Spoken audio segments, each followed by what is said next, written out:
साल 2015 आईआईटी मद्रास के हॉस्टल के रूम में एक लड़का जो रात रात भर कोडिंग करता था, और वो लड़का भी गूगल को नॉर्मल लोगों की तरह ही यूज करता था। लेकिन किसी ने सोचा भी नहीं होगा कि वो लड़का कुछ ऐसा क्रिएट कर देगा जो गूगल जैसे बड़े जायंट्स को भी compete करेगा। अरविंद श्रीनिवास, जिसने 2022 में अपना पहला स्टार्टअप परप्लेक्सिटी लॉन्च किया, जो आज गूगल जैसे बड़े बड़े जायंट्स के लिए थ्रेट बनी हुई है और जिसकी वैल्यूएशन आज $20 बिलियन तक रीच कर चुकी है। तो आखिर एक मिडिल क्लास बॉय ने इसे पॉसिबल कैसा किया, और ऐसा है क्या परप्लेक्सिटी ऐप में जो इसे बाकी एआई टूल्स से डिफरेंट अलग बनाता है, और ऐसा क्या है इस परप्लेक्सिटी ऐप में जो इसे बाकी एआई टूल्स से अलग बनाती है, जिसने कुछ ही ईयर्स में $20 बिलियन की कंपनी बन गई। अरविंद श्रीनिवास, जो चेन्नई के एकदम सिंपल और मिडिल क्लास फैमिली से बिलोंग करते थे, वो अपनी स्कूल स्टडीज करने के बाद आईआईटी मद्रास गए हायर स्टडीज करने के लिए, जहां पर उन्हें इलेक्ट्रॉनिक इंजीनियरिंग अलॉट हुई।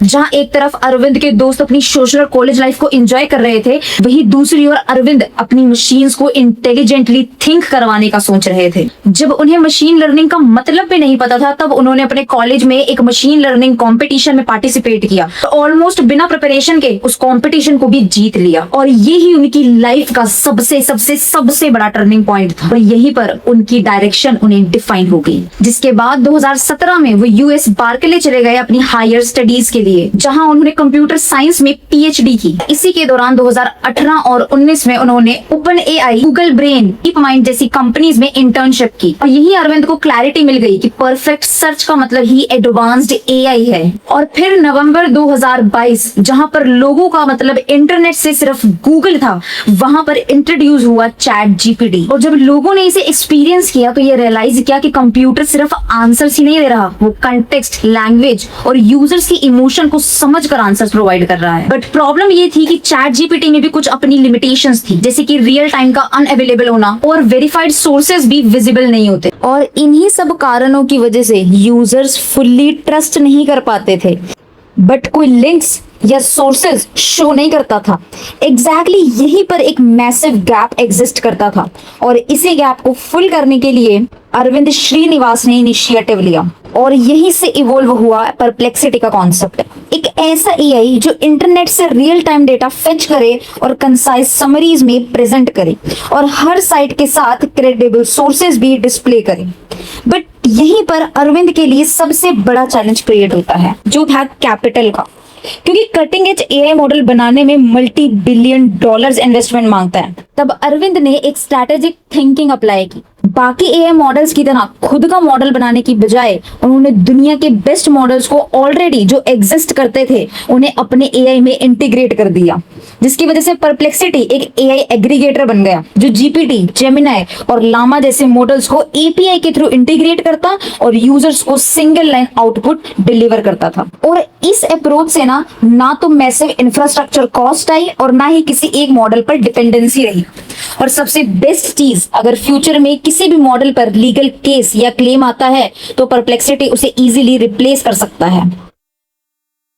सो अरविंद ने अपना एआई रेडी कर लिया, और अब बारी थी उसे लॉन्च करने की, और ये उनकी लाइफ का पहला स्टार्टअप था, और वो भी उस फील्ड में जहां गूगल और ओपन एआई जैसे बड़े जायंट्स ऑलरेडी मौजूद थे।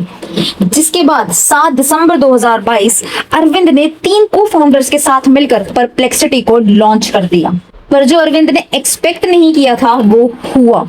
लॉन्च करने के बाद परप्लेक्सिटी पर 3000 क्वेरीज पर डे आने लगी, जो कुछ ही मंथ्स में 1000 से मिलियंस में बदल गई, और सिर्फ 1 साल के अंदर कंपनी ने 1000x ग्रोथ को अचीव किया। और परप्लेक्सिटी की ग्रोथ बस यही नहीं रुकी। इस रैपिड ग्रोथ और सक्सेस को देखते हुए world biggest chip makers company Nvidia and Amazon founder Jeff Bezos, SoftBank जैसे टॉप टायर इन्वेस्टर्स भी जुड़ गए, जिसके बाद 2025 तक परप्लेक्सिटी की वैल्यूएशन $20 बिलियन तक पहुंच गई। और आज परप्लेक्सिटी पर 30 मिलियन से ज्यादा सर्चेस डेली होते हैं, जो इसे दुनिया के फास्टेस्ट ग्रोइंग एआई स्टार्टअप्स में से एक बनाता है। एंड अब क्वेश्चन ये है कि गूगल या ओपन एआई जैसे बड़े जायंट्स वो खुद ऐसा प्रोडक्ट डायरेक्टली क्यों नहीं बनाते? उसका आंसर छुपा है उनके ही बिजनेस मॉडल में। गूगल, जिसका प्राइमरी रेवेन्यू एड्स से आता है, अगर वो परप्लेक्सिटी आंसर स्टाइल इंजन बनाते तो यूजर्स लिंक्स पर क्लिक ही नहीं करते, से एड्स इंप्रेशन गिर जाता।